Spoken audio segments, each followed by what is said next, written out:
fourth quarter was a mixture of getting guys experience and also, getting some rest for those starters? Well, we didn't have a whole lot of that many bodies, so guys were chipped maybe 10 minutes off what they regularly play. We obviously it's an opportunity for the guys on the bench, and they got to the foul line in the fourth, and Bruno just got fouled. So I felt like we competed, and obviously you always point to things you can do better, but it was good to see some of those guys have it. I think they work.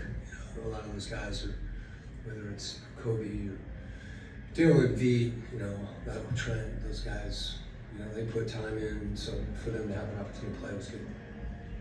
Coach, what did you see from Trey's first night out, and specifically how he was playing with that brace on that left hand? Seemed comfortable to me. There was one play in front of our bench where he went after a loose ball with his left hand, picked up a steal. He finished left-handed, with a little scoop shot. So,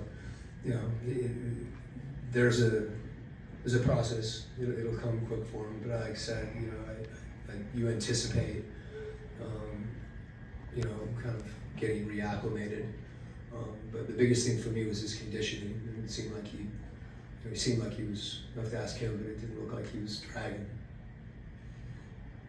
Did you go into tonight thinking you were going to take it easy with guys like Bogey and Clint after a double overtime last night and all of the sort of wear and tear of the season? That's not really how I would put it. We've had guys during some situations that we've really extended from a minute standpoint, and it's one thing to have a back-to-back, it's another thing to have like a back-to-back-to-back, and that's almost what that was, against Miami, because the double overtime. So I think you're conscious of that right now, but you're always, playing to win, of course. I just don't. I don't want anybody, because they're really fatigued, to have something like that carry over. Harrison, now officially, I guess the leading 3-point percentage in rankings. Just talk about a guy who works. Just how does it for you look to see a guy kind of get paid off for all of the work that he's done? It's great, and I think one of the things, he's such a competitor, and the way he's been able to channel that and really maintain his focus, I think that's huge.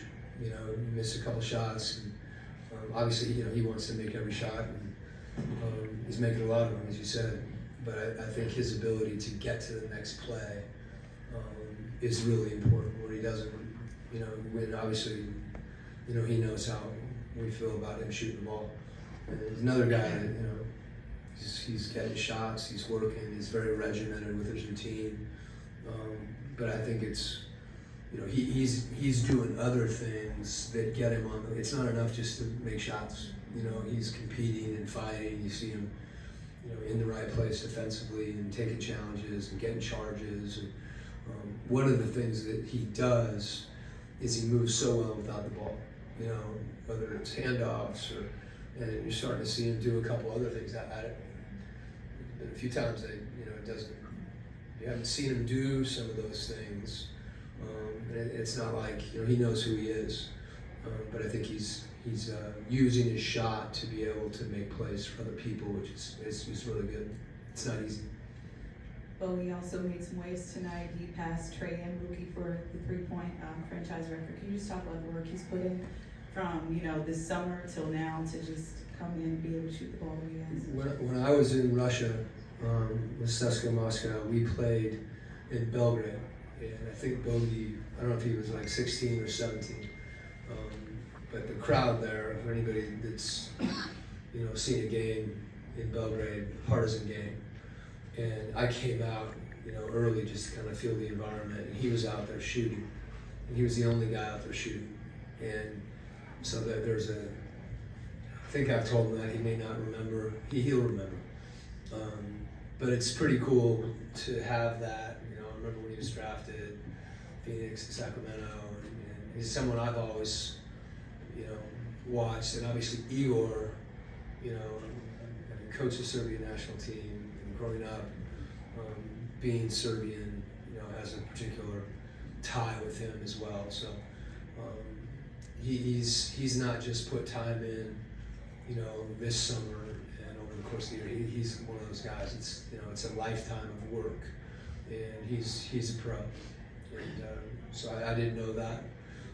I'm not surprised. Coach, I wanted to ask you about Moge. We see his increase in minutes, Yeah. but we also see his confidence. He knocks down that three, gets that block shot. Just what have you seen from his confidence playing out there on the court? Compared to last game, his first NBA game. That's one of the things that, Mo's a guy that's, again, he's battled through a couple injuries. He's used that opportunity, to work on, his strength. He was in the D League. He had the opportunity there and started to find a comfort level. But getting in an NBA game is different, and I'm not sure he meant to bank the one the other night. But he looked more comfortable, to your point. And that takes time. Anybody that's, I don't care who you are, when you're in, you get put in an NBA game and you're excited and probably a little nervous, and it was good to see him. The big thing is he didn't hesitate. And I think that was true the other night as well. So, he's another guy that, it takes time. It's rarely do you see rookies come in and, tear this league up. It just takes time. And I think, I want to temper my enthusiasm, but there's certainly some things that he did that are unique. I think with his length, being in a position to impact shots, of course, one closeout, and he's trying to do the right thing. He's trying to play the right way. He's trying to guard. And if you throw yourself into those things, some of those nerves just kind of settle in, because you're thinking about, things that get out of your head a little bit. You were playing Trey in like shifts of 6 to 8 minutes or so. You said you didn't see any sign of him dragging, but was 21 minutes through 3 quarters pretty much a cap for how much you wanted him to go? You know what? That was a kind of a wheelhouse number that our health performance group talked about and talked about with him tonight. He basically played a very similar rotation to what he usually plays.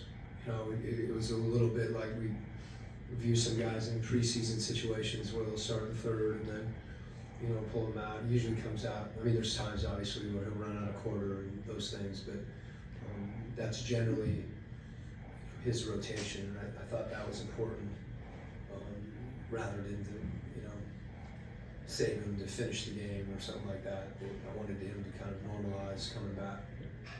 Thanks, Coach. Okay.